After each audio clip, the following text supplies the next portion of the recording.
What's up, YouTube? David here from No Swag Media, doing a quick unboxing of one of my latest pickups from FLEUR. Here we have the Ebbets hat, the F hat. This particular one is sort of like the sage green color. It's a very distinct, unique green. I like it a lot. I had the pink Ebbets hat before from his last drop. Wore the hell out of that and just actually sold that to help recoup some of the money that I paid for this one. But yeah, they're made out of wool. They're hand sewn, made in the US by Ebbets, which is based out of Seattle.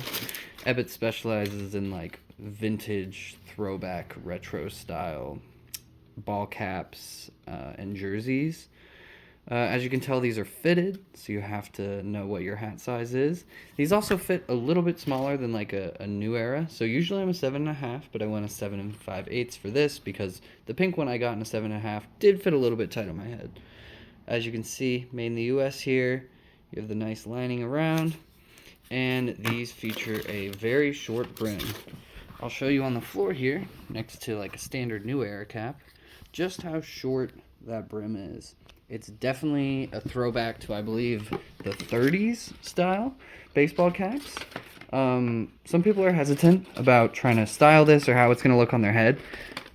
Honestly, after wearing my pink one for so long, it started to feel weird how big the brim on standard size ones were.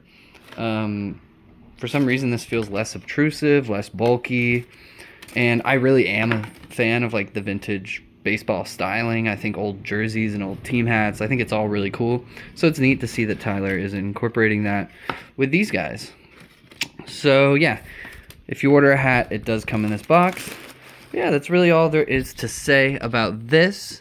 I did order 2 other colors of this, so make sure to check out those videos and some of my other Tyler stuff. I have plenty of stuff from Tyler since 2014, I believe, so it's about 10 years of straight Tyler reviews and content. So yeah, have a good one and see you next time.